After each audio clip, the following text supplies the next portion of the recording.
Welcome, everyone, to a brand new deep dive. We are just incredibly excited you're joining us today. I want to specifically welcome those of you tuning in who are deeply passionate about men's rights, the manosphere, and, really anyone who is focused on understanding exactly how our modern institutions have shifted over the past few decades. Yeah, because a lot of you have been asking for this. You've wanted an exploration into how foundational societal structures were, in many views, at least completely captured before we even realized what was happening. Right. We are going to get into all of that today. But before we even get started, do us a huge favor.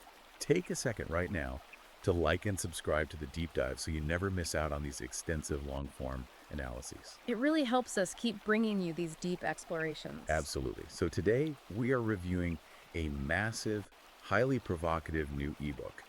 If you find the ideas we unpack today compelling, if they resonate with your worldview, or if you just want to read the raw data for yourself, we highly encourage you to check out Amazon Kindle and Google Playbooks to buy it. And you should also absolutely go follow the author's channel right now at Conrad Riker on Substack. Yes, definitely do that. So the book we are looking at is titled Feminism's Last Stand: Rebuilding a World Beyond Gender Wars, and it's by Sophie Marie Eve Riker. Our mission for this deep dive is to thoroughly, meticulously unpack this text. And it is dense. It's a highly charged book that aims to entirely deconstruct modern feminist and Marxist narratives. But, it doesn't just stop at critique. It offers what the author describes as a comprehensive roadmap back to traditional, merit-based institutional values. Which is a huge undertaking. And before we take one more step, we need to issue a very crucial, absolutely vital disclaimer. Yes, we really need to emphasize this. As we guide you through this material today, we are maintaining strict, unwavering journalistic impartiality. We want to make it absolutely clear to you, the listener, that we are not taking sides here. Right, we are not endorsing the political, social, or historical viewpoints of the author. Not at all. Our job here is strictly to act as your impartial guides. We are here to report on the contents of this ebook. We want to help you understand the specific arguments, the heavily cited statistics, and the rather controversial historical interpretations that Riker presents. We're basically laying out the map. We're looking at what the text says, why she argues it, and what it means within the context of her broader thesis. You decide what to do with it. Perfectly put. We are the guides, and you are the jury. Okay, let's unpack this. Riker doesn't really ease the reader in, does she? No, she definitely doesn't. She starts with a massive swing at what she calls the myth of the patriarchy. Because for as long as most of us can remember, the baseline assumption in academia, and really popular culture, is that history is essentially a long, unbroken narrative of female victimhood and relentless male oppression. But she claims that if you actually look at the historical realities, the day-to-day survival of our ancestors, this narrative completely falls apart. And to build that argument, she actually starts by taking us all the way back to the root of the word itself. Right, the etymology. She points out that the original Greek term, patriarchos, literally just translates to the rule of the father. But according to her research, this wasn't designed as some grand malicious system of systemic oppression. Because in ancient societies, long before DNA testing, paternity was the only reliable way to trace lineage. Precisely. It was a logistical system. It was used to determine inheritance, manage property, and maintain societal order in an incredibly harsh world. It was just practical. Exactly. Riker's thesis asserts that this historically neutral, highly practical descriptor has been weaponized by modern academics over the last century. Weaponized how, exactly? She argues it's been twisted into a blanket accusation against men. It's used to imply a universal, calculated conspiracy of male dominance that simply didn't exist. Wait, I want to pause on that. If the original concept of patriarchy was mostly just about tracing lineage and making sure the farm went to the right kid, how did academics manage to so successfully rebrand it as a malicious conspiracy? What was the tipping point she points to? She points heavily to the interpretation of the Industrial Revolution. This is where she claims the historical rewrite really took root. Okay, because we are often taught in standard history classes that this was an era where men maliciously forced women into domestic roles so they could dominate the public sphere. Right, to hoard the wealth and control the workforce. But Riker argues that framing factory work in the 1800s as a privilege is historically illiterate. Because it was a nightmare. An absolute nightmare. It wasn't a privilege, it was a death sentence. She pulls some harrowing data from the mid-19th century, specifically looking at industrial hubs like Manchester, England. And the numbers are shocking. They are. At the height of the Industrial Revolution in these cities, The life expectancy for male laborers plummeted to just 17 years. 17 years, that just stops you in your tracks. I mean, when you hear a number like that, it completely shatters the image of the top hat-wearing patriarch puffing a cigar while oppressing his wife. Completely. We are talking about teenagers working themselves into an early grave. So Riker reframes these historical milestones entirely. She does. She argues that men didn't flock to these factories because they wanted to lord power over women or keep them trapped in the home. They did it out of sheer economic desperation. They were sacrificing their health, breathing in toxic smog, losing limbs in unregulated machinery, all to provide for their families. Yes, and she specifically points to the Luddite movement as proof of this desperation. Now, a lot of our listeners might know the Luddites just as a term for people who hate technology or maybe refuse to buy a smartphone. But what was actually happening there? The real Luddites were early 19th century English textile workers. They weren't just anti-technology. They were desperate, starving fathers and husbands. Right. The new automated looms were destroying their livelihoods, plunging their families into extreme poverty, so they formed a radical faction and started smashing the machines. And Riker uses them to illustrate that these weren't men clinging to patriarchal power over women. No, they were victims of brutal economic upheaval, fighting against an elite owner class. Furthermore, she brings up the devastating reality of child labor. Boys and girls as young as 6. Working 12-hour shifts in appalling conditions. Her ultimate question here is really profound. She asks, if this societal structure was a patriarchy custom designed to benefit men, it was a remarkably terrible one, considering it was happily grinding up its own sons. So the breadwinner model wasn't about male privilege. It was purely about collaborative survival. Yeah. And she traces this collaborative survival mechanism back even further, right? To medieval and ancient times. Yes, she brings up examples of women in medieval Europe who weren't just passively sitting around waiting to be saved or oppressed. They were running vast agricultural estates when their husbands were conscripted into wars. They managed dairy farms? They were the primary drivers of the brewing industry, which was an absolutely vital, highly profitable economic sector at the time. And she mentions historical powerhouses to show women have always wielded immense influence. Figures like Hatshepsut and Cleopatra, who ruled the most powerful empire on earth in ancient Egypt, and Joan of Arc, who literally led armies. There was a really interesting contrast she draws in the book regarding the Crimean War. She talks about Florence Nightingale, who we all learn about, and compares her to Mary Seacole. Walk us through why she focuses on those two. It's a brilliant comparative analysis. Feminist historians often paint Florence Nightingale as a lone heroine, valiantly fighting against a rigidly patriarchal, oppressive medical establishment that wanted to keep her down. But Riker points to Mary Seacole. Yes, a British Jamaican nurse operating in the same war. Seacole set up the British Hotel behind the lines, using her own funds to treat wounded soldiers. And she was universally beloved by the male soldiers and generals alike, right? They actively supported her and relied on her. Riker argues that Seacole's story proves women were active, respected participants working right alongside men in life or death situations, not perpetually at war with them. Which is a perfect segue into her incredibly controversial take on the suffragettes. Because if the historical dynamic was mostly collaborative, how does she explain the push for the vote? Right, because we are taught to revere the early suffragettes as these peaceful pioneers of equality, chaining themselves to fences and holding up signs. But Riker pulls absolutely no punches here. She really doesn't. She focuses heavily on the women's social and political union in the UK, led by figures like Emmeline Pankhurst and Emily Davison. She points out that the mainstream historical narrative conveniently glosses over their tactics. Which were extreme. Extreme, violent, and frankly, terroristic. Yeah, she specifically mentions bombings. Bombings, mass window smashing campaigns, and arson. They burned down the houses of politicians who opposed them. They planted bombs in public buildings, including Westminster Abbey and the Bank of England. And Riker argues that this specific faction of the early movement wasn't merely about achieving a noble egalitarian equality. She categorizes it as a ruthless, violent pursuit of political power.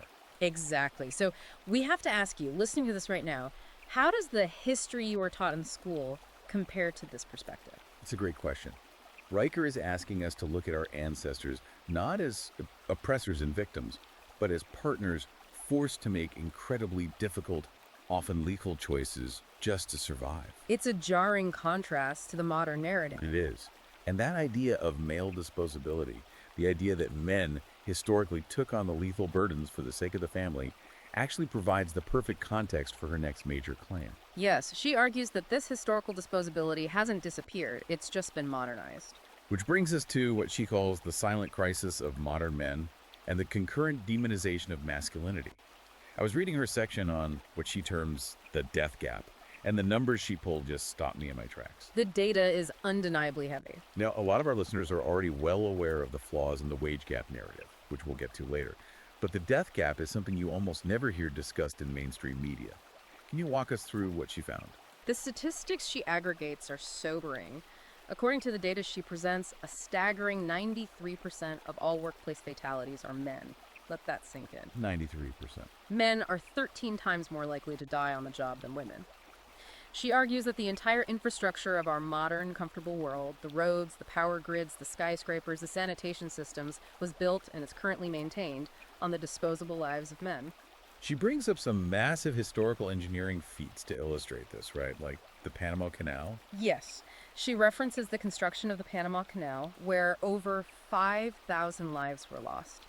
These were overwhelmingly men dying from premature dynamite explosions, rock slides, and tropical diseases. And she points to the Transcontinental Railroad, too. Where over 1,200 men, many of them marginalized immigrants working for pennies, died in avalanches, freezing temperatures, and from backbreaking manual labor.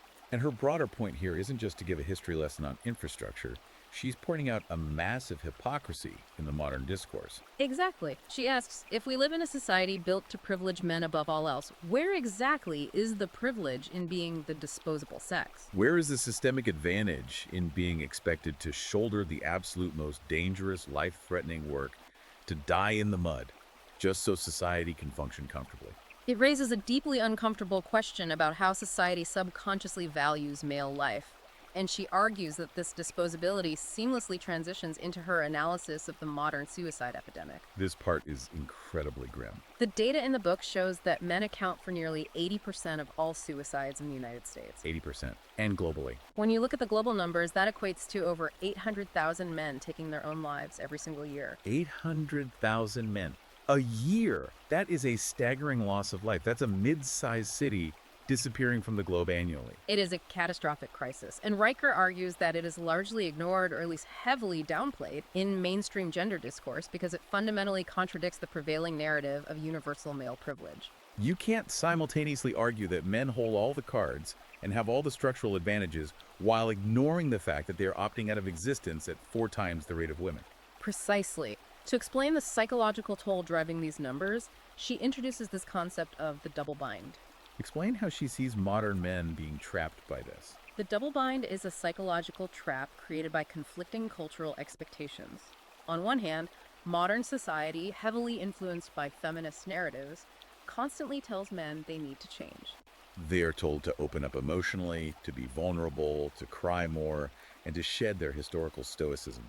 But Riker argues, when men actually do this, when they show real vulnerability or weakness, they are almost immediately penalized. Right. They're mocked, or they lose respect in their relationships, or they're told to man up when the chips are actually down. They are shamed if they hide their emotions, labeled as closed off or toxic. But they are equally shamed and often lose status if they express them. It leaves men paralyzed with no socially acceptable way to process their struggles. It's an impossible tightrope. And she traces a lot of this psychological damage directly to the mainstreaming of the phrase toxic masculinity. Yes. Now, she doesn't just dismiss the term, she actually digs into its origins. Where did this phrase even come from? She explains that the term actually originated in the mythopoetic men's movement of the 1980s and 90s, with psychologists like Shepard Bliss. Okay. Originally, it had a very specific, nuanced meaning. It was meant to describe the negative effects of men being disconnected from positive male role models and traditional rites of passage. It was a term meant to help men heal. But Weicker argues that modern academia and media have hijacked the term. Yes, and morphed it into a massive societal scapegoat. They went from a diagnosis to a slur. Exactly. She claims it's now used to pathologize normal, healthy, biological male behavior. To illustrate this, she references the infamous 2019 Gillette advertisement, the one titled, "The Best Men Can Be." Oh man, I remember when that dropped. The internet absolutely exploded. It did. And Riker uses it as a prime example of the media framing inherent male strength, competitiveness, and biological instincts as inherently dangerous, bullying, or predatory. The commercial essentially lectured its core demographic, telling them their foundational nature needed to be heavily monitored and corrected. She also points to the massive media backlash against figures like Dr. Jordan Peterson. Which is fascinating because Peterson's core message to young men is essentially clean your room, take on responsibility, tell the truth, and be a reliable pillar for your family. Right. He is defending traditional male roles and encouraging responsibility. Yet, as Riker notes, for giving that exact advice, he has been relentlessly vilified by mainstream feminist critics and labeled as dangerous. So, what does she conclude is the ultimate result of this constant cultural messaging? She concludes that these cultural narratives lead to the literal psychological castration of men. By constantly labeling traits like strength, assertiveness, risk-taking, and protectiveness as toxic, society is forcing men to suppress their natural biological instincts. And the profound irony, Riker argues, is that these exact traits, the ones currently being demonized, are the very traits that historically ensured the survival, defense, and prosperity of human civilization.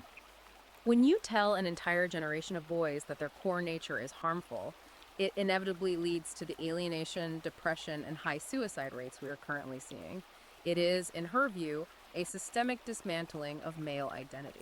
Looking at how masculinity has been so systematically pathologized, it really begs a massive question. Did this just happen organically? Was it just a natural cultural drift over the decades? Because Riker makes a sharp pivot here. Honestly, this is where the book turns from a sociological critique into an intense historical and political investigation. She claims this wasn't an accident, this was entirely by design. That is her core thesis. She doesn't view modern feminism as a standalone grassroots movement. She argues that mid-century feminism actually merged with Marxist ideology, creating an incredibly potent structural alliance. And the goal of this feminist Marxist alliance wasn't just workplace equality or voting rights. According to her research, the goal was the deliberate dismantling of foundational Western institutions, specifically the nuclear family and the very concept of meritocracy. Okay, let's slow down and really unpack that, because Marxism is a heavy word that gets thrown around a lot, often just as a buzzword. How does she actually trace that connection? Where does this alliance supposedly start?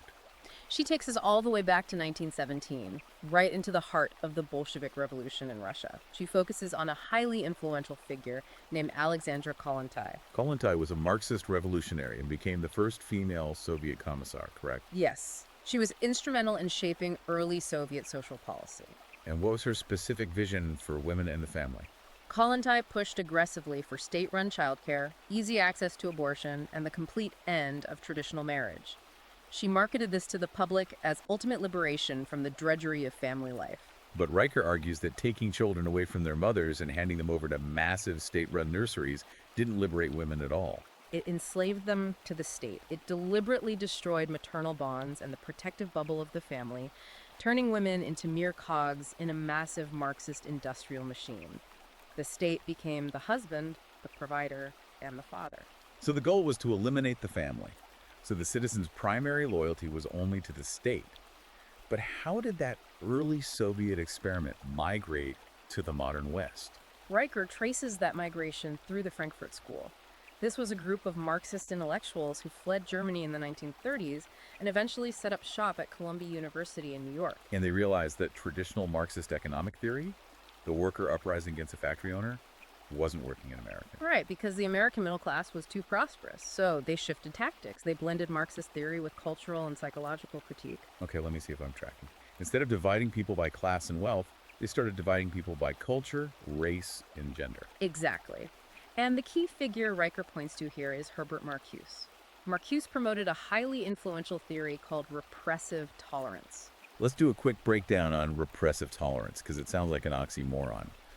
What does that actually look like in practice? Think of it like a referee in a sports game deciding that because one team has historically won more often, the rules need to be changed to handicap them. Okay.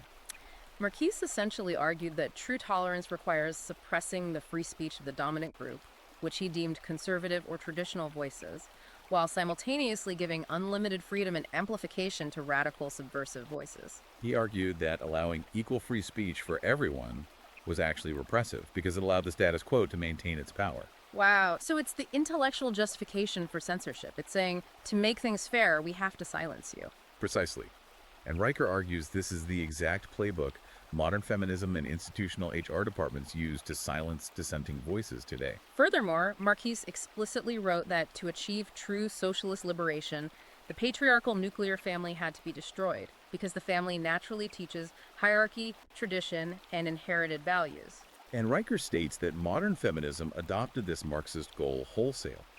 They turned gender into a battlefield, framing the traditional family unit not as a source of stability and love, but as an engine of patriarchal oppression that needed to be dismantled. This directly feeds into her critique of identity politics and intersectionality. We hear intersectionality praised constantly in corporate and academic settings as the ultimate tool for empathy and inclusion. But Riker completely flips that on its head. She views intersectionality not as a tool for inclusivity, but as a refined Marxist weapon designed to create what she calls an oppression Olympics. How does she define that? Well, intersectionality demands that you view every interaction through the lens of overlapping power dynamics. It fractures society by reducing complex individual human beings down to their group affiliations, their race, their gender, their sexual orientation. It then pits these groups against each other in a race to see who can claim the most marginalized status. Because under Marcuse's framework, whoever has the most victimhood points gets the most institutional power and the right to silence others. Exactly. And she calls out a massive hypocrisy in this framework. She points out that intersectional feminism claims to fight for the dignity and safety of all women, yet it remains completely, deafeningly silent on the exploitation and degradation of women in the mainstream pornography industry. Why does she think that is? Riker argues it's because criticizing the sex industry doesn't fit neatly into their ideological framework of sexual liberation. Admitting that complete sexual deregulation harms women would mean admitting that traditional sexual ethics had a protective value. So they ignore the actual tangible harm happening to women in that industry in favor of theoretical academic grievances like mansplaining. The practical application of this ideology, where the rubber really meets the road, is in our education system. Riker details how the foundational institutions of learning have been captured. Yes. She argues that the education system from kindergarten through college is now deeply skewed against males. She points to the demographic reality. Roughly 75% of public school teachers are female. Riker claims this creates an environment that inherently favors female learning styles. Sitting still, collaborative projects, quiet obedience. While actively punishing how boys naturally learn and behave. Right. She heavily criticizes zero-tolerance policies in schools. These policies disproportionately punish young boys for natural, boisterous, rough-and-tumble play. A boy making a gun out of a Pop-Tart or wrestling at recess is treated like a future criminal. She argues the system is essentially treating boys like defective girls, rather than recognizing and channeling masculine energy. And it's not just the disciplinary environment, it's the actual curriculum.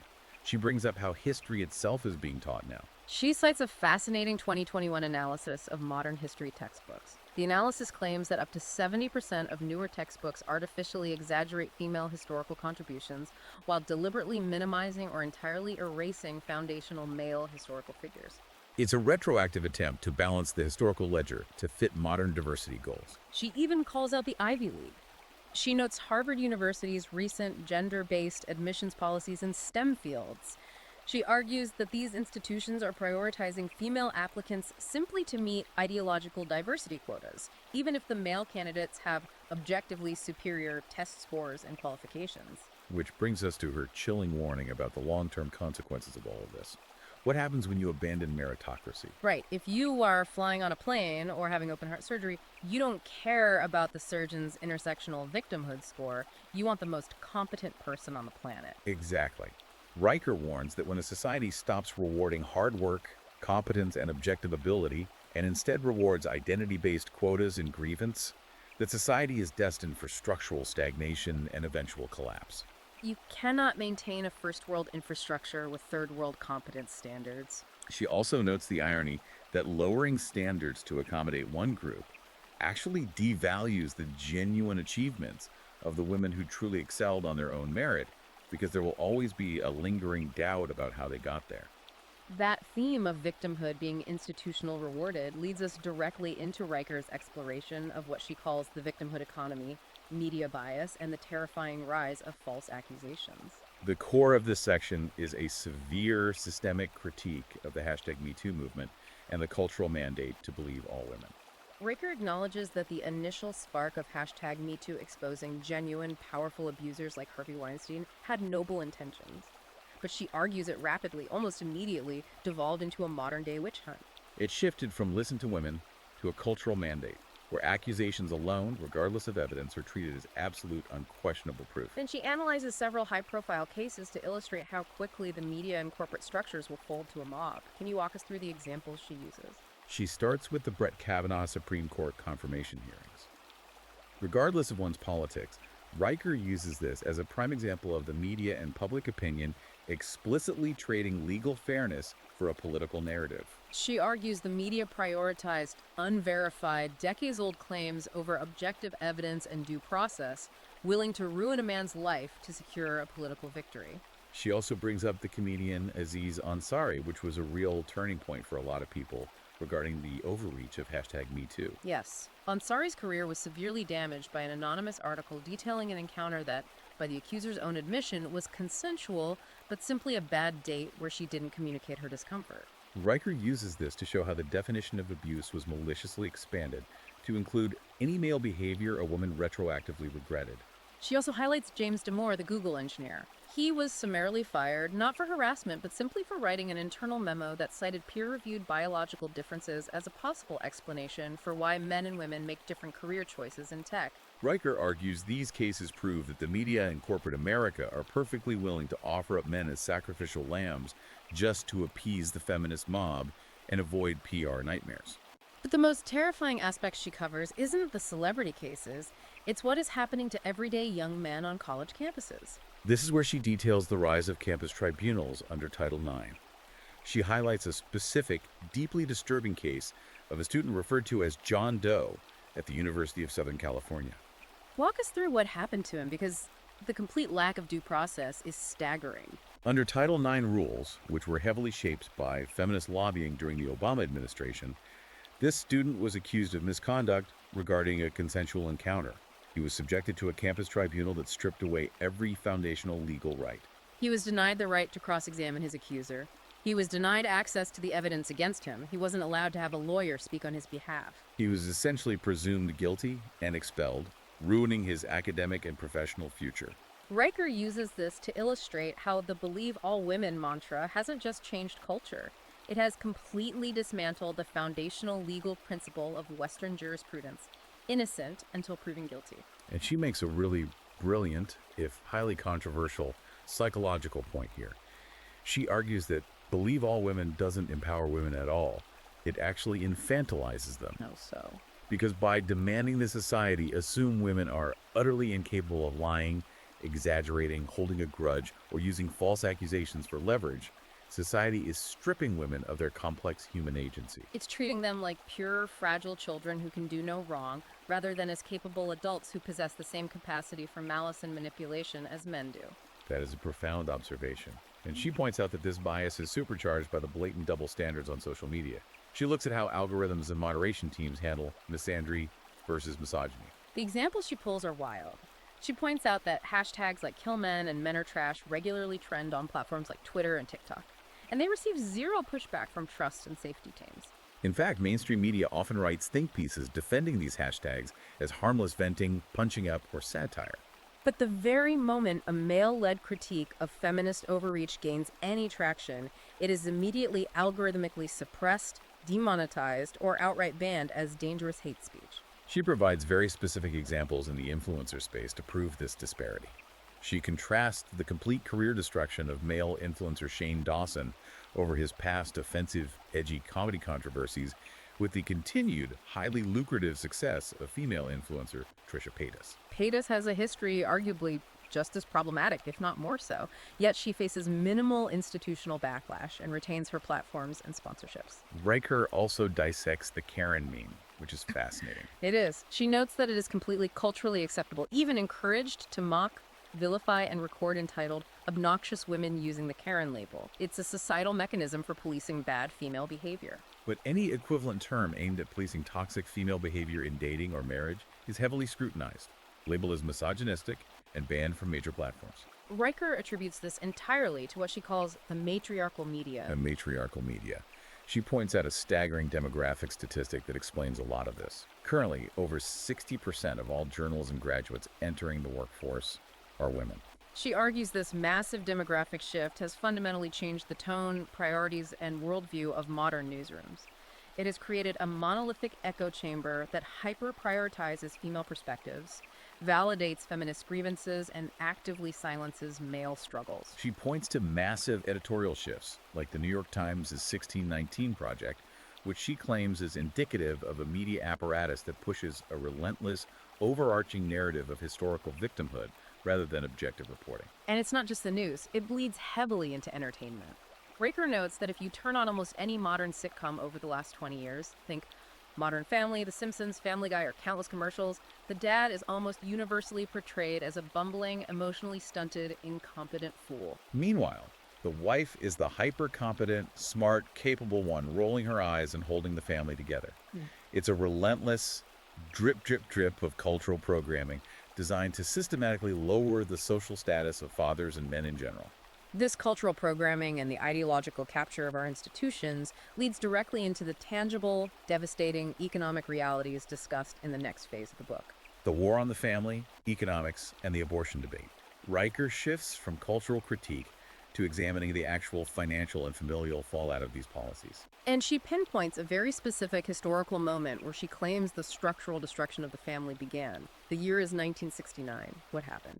In 1969, California passed the first no-fault divorce law, signed by then-Governor Ronald Reagan, ironically enough. Before this, you had to prove fault like adultery or abuse to dissolve a marriage contract. No-fault divorce meant either party could terminate the marriage for any reason or no reason at all. It turned marriage from a binding contract into a temporary arrangement. Exactly. And while it was championed by second-wave feminists as ultimate liberation for women trapped in bad marriages, Riker points out the systemic fallout. According to the text, this legal shift immediately destabilized the foundational unit of society, resulting in a staggering 50% spike in national divorce rates within a single decade. The author refers to the resulting family court system as the marriage plantation. That is an incredibly heavy term. How does she justify using it? She justifies it by sharing the harrowing, verifiable financial realities of divorced men. She uses composite stories with pseudonyms like John and Mark to illustrate the systemic bias. She details cases where men lose up to 60% or more of their gross income to crippling alimony and child support payments, even in situations where their ex-wives initiated the divorce and are fully employed, capable professionals. She describes these men being reduced to living in tiny, squalid apartments, forced to work 60 to 80-hour weeks just to avoid being thrown in jail for falling behind on support payments. They are treated by the legal system not as fathers who deserve equal custody of their children, but as disposable ATMs. The state essentially enforces the financial extraction of their labor while severely limiting their access to their own kids. And she correlates this systemic bias in family court directly to the explosion of single motherhood. The book states that in 1960, prior to the Cultural Revolution and no-fault divorce, single mother households accounted for roughly 8% of American families. By 2020, that number had jumped to an astounding 23%. And the societal consequences of that shift are devastating. They are. Riker cites data from the Department of Justice stating that up to 85% of youth currently in prison come from fatherless homes. The statistics on high school dropouts, behavioral disorders, and teen pregnancy all heavily correlate with the absence of a father in the home. Riker argues that feminist-driven public policies actively incentivize single motherhood through welfare programs, while simultaneously using family courts to punish and exile fathers. She claims this has led to a catastrophic breakdown in societal stability and a massive increase in generational poverty and crime. Then, after dismantling the family court system, Riker takes direct aim at what is arguably the biggest, most frequently repeated feminist talking point of the last 30 years, the gender wage gap. She completely debunks the 77 cents to the dollar myth. I know a lot of our listeners know this one is flawed, but how does she break it down? She explains that the 77-cent statistic is a masterclass in intellectual dishonesty and cherry-picking data. The way that number is generated is simply by taking the average earnings of every single working woman in the country and comparing it to the average earnings of every single working man without adjusting for any variables. Right, it's comparing a female part-time barista to a male underwater welder and acting shocked that their W-2s look different. Exactly. Riker points out that this raw average completely ignores critical choice-based factors, career field, hours worked per week, continuous years in the workforce, willingness to commute, and occupational risk tolerance. When labor economists actually account for these variables, when they do a multivariate analysis comparing men and women working the exact same job with the exact same qualifications, working the exact same hours, the so-called gap shrinks to a mere 2 to 3%. And she notes that even that tiny margin is often within the statistical margin of error, or can be attributed to men generally being more aggressive in initial salary negotiations. So the wage gap isn't a measure of systemic sexism, it's just a measure of different life choices. Which brings us to perhaps the most highly charged emotional topic she wades into, the abortion debate. How does she approach this within her broader critique of feminism? She approaches it by offering a severe critique of the industrialization of abortion, specifically targeting massive organizations like Planned Parenthood. The book notes that in 2020, Planned Parenthood performed over 350,000 abortions, which, according to their own annual reports, accounted for roughly 40% of their actual medical services. She argues that the feminist movement has turned abortion from a safe, legal, and rare tragic necessity into a celebrated revenue-generating sacrament. And she contrasts this with her praise for crisis pregnancy centers, right? Organizations that feminists constantly try to shut down. Yes. She praises CPCs because she argues they actually provide women with the tangible, material support diapers, ultrasounds, counseling, housing assistance needed to navigate unplanned pregnancies with dignity. She argues they offer true choice, whereas the abortion industry treats terminating the pregnancy as the default profitable option. To frame this entire debate, she introduces a philosophical concept she calls the ethical autonomy balance. What does that mean structurally? The ethical autonomy balance is her counter-argument to the core feminist claim of absolute, unfettered bodily autonomy. Riker argues that the feminist narrative of pure autonomy is philosophically flawed for two reasons. First, it entirely ignores the biological reality and rights of the developing unborn human. Second, and crucially, it fails to acknowledge that many women who seek abortions do not do so out of pure empowered autonomy. They are actually coerced into it by avoiding partners, pressure from family, or the threat of poverty in a society that is hostile to single mothers. True autonomy, she argues, must weigh the ethics of all these factors, rather than just legally sanctioning the destruction of the child. It is a heavy, intense section.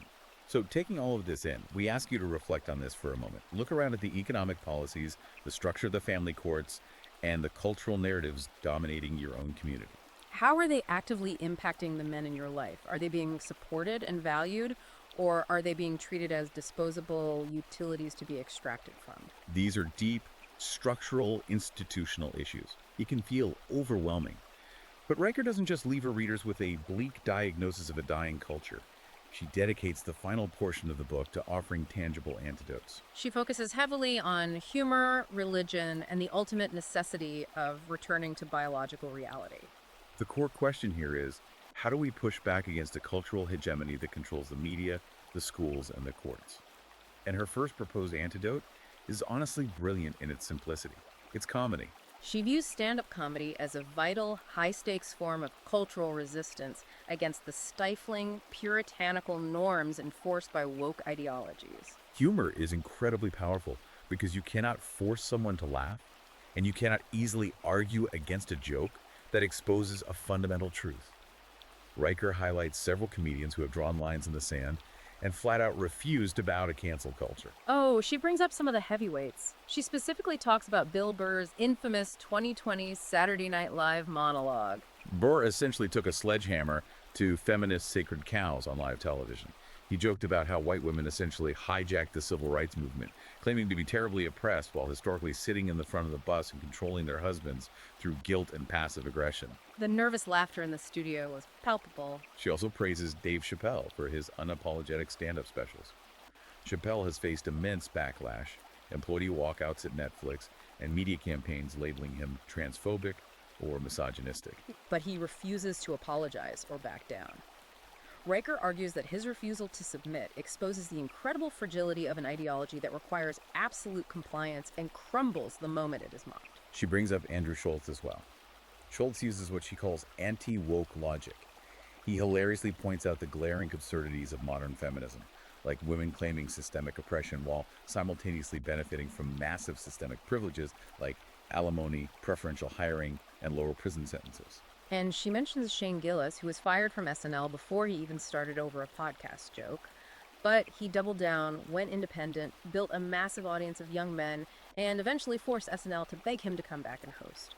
She also points to satirical sites like the Babylon Bee, which use razor-sharp irony to mock the absurdities of gender fluidity and woke corporate ideology. Riker argues that humor strips these ideologies of their intimidating power. By laughing at the hypocrisy, society can break the spell of the victimhood narrative. Tyrants, she notes, absolutely hate being laughed at. But comedy is just the pressure valve. The second antidote she proposes is a much deeper structural foundation spiritual pushback. She argues that traditional religious values offer the only robust, historically tested counter-narrative to Marxist feminism. She delves into theology here, citing Pope John Paul II's theology of the body. This is a profound philosophical framework that emphasizes that men and women are biologically and spiritually designed to work together as complementary partners, not as identical competitors fighting for power. She also references the Apostle Paul in the book of Ephesians. Now, feminists often point to these exact biblical texts, the ones that say, "Wives, submit to your husbands," as the ultimate proof of mandated patriarchal dominance. How does Riker counter that? Riker argues that pulling that one line out of context is intellectually dishonest. She points out that the very next lines command husbands to love their wives as Christ loved the church and gave himself up for her. Christ was crucified for the church. Yeah. So the biblical mandate for husbands is literal, self-sacrificial love and protection, even to the point of death. Riker argues these passages actually call for a beautiful mutual submission and complementary duty, not tyrannical male dominance. The book highlights modern religious leaders as well, like Pastor John MacArthur, who boldly vocalize the importance of these biblical gender roles, despite immense cultural pressure to modernize. And she points to very specific insular communities that have successfully resisted feminist influence, like the Amish and the Hutterites. The Amish example is fascinating. These are traditional groups that strictly observe, define biologically based gender roles. The men do the heavy labor and lead the community. The women manage the home and raise the children. Yet Riker points out they boast incredibly high levels of community cohesion, massive family networks, deep satisfaction, and virtually zero crime or suicide. She uses them as empirical proof that traditional values aren't outdated relics to be discarded, but timeless functional principles that foster genuine human harmony. Which brings us to her final point regarding the ultimate future of gender roles. Riker asserts that all the social engineering in the world cannot erase biological reality. To illustrate this, she analyzes what she calls the Swedish experiment. Sweden is often held up as the ultimate progressive, egalitarian utopia. In an attempt to completely erase gender norms, the state introduced heavily funded, gender-neutral preschools. They removed all gendered toys. They banned the words boy and girl, using only gender-neutral pronouns. They actively tried to socially engineer a blank slate generation. And what happened? It failed spectacularly. Riker cites a comprehensive study from Uppsala University, which observed the children in these engineer environments. Despite the adults desperately trying to force gender neutrality, the children still naturally, instinctively gravitated to traditional, biologically driven play. The boys sought out competition, built forts, and wrestled with toy cars. The girls naturally gravitated toward cooperative play, nurturing dolls, and playing house. It's a stubborn biological fact. You cannot legislate away millions of years of evolutionary hardware. And Riker's ultimate conclusion here is profound, and it serves as the thesis for the entire book. Equality does not mean sameness. Exactly. A balanced, functioning, prosperous society absolutely requires us to acknowledge and celebrate our biological differences. It requires us to treat men and women not as identical, interchangeable economic units, and certainly not as adversaries locked in a Marxist power struggle, but as complementary halves of a whole. Men naturally possess biological inclinations to protect, build, take risks, and provide. Women possess unique, incredibly powerful strengths in nurturing, social cohesion, and care. When a culture respects these differences and structures its institutions around them, we create harmony and strong families. When feminism attempts to disrupt these roles and make men and women compete as enemies, it creates the chaos, the rising suicide rates, the plummeting birth rates, and the broken homes we see today. Synthesizing the vast amount of information we've covered today, Feminism's Last Stand offers a highly charged, uncompromising blueprint for the future. The author is calling for a total, unapologetic rejection of identity politics and the victimhood economy. She is urging society to reclaim and celebrate traditional masculinity, to restore the nuclear family as the foundational building block of civilization, and to aggressively return to strictly merit-based institutions. It really is a sweeping, absolute demolition of the current cultural consensus. It's a heavy book, and it asks heavy questions of its readers. And as we wrap up this massive exploration, we want to reiterate our crucial disclaimer one more time. Yes. We are acting strictly as impartial guides to this text. We have spent the last hour laying out Sophie Marie Eve Riker's arguments, her data, her historical interpretations, and her vision for the future so you can understand the full scope of her work. We are not endorsing these political or social viewpoints. We are simply reporting on them accurately so you can be fully informed. And if this deep dive sparked your interest, if these arguments align with your perspective on how institutions have shifted, or if you just want to dig into the raw data and historical citations for yourself, you need to go buy the ebook. Check out Amazon Kindle and Google Play Books right now to purchase Feminism's Last Stand. And be sure to follow the author, @Conrad Dreiker, on Substack to keep up with her latest writings and cultural commentary. Also, please take a moment right now to like and subscribe to our show. It is the best way to ensure we can keep bringing you these deep dives into the most important and provocative texts out there. To leave you with a final thought to mull over as you go about your day, consider this question derived from her work. If a society entirely abandons the biological and historical definitions of gender in favor of purely ideological ones, does it eventually reach a state of ultimate human freedom, or does it inevitably collapse into ultimate social fragmentation? A heavy question for a heavy deep dive. Thanks for listening, everyone. We'll see you next time.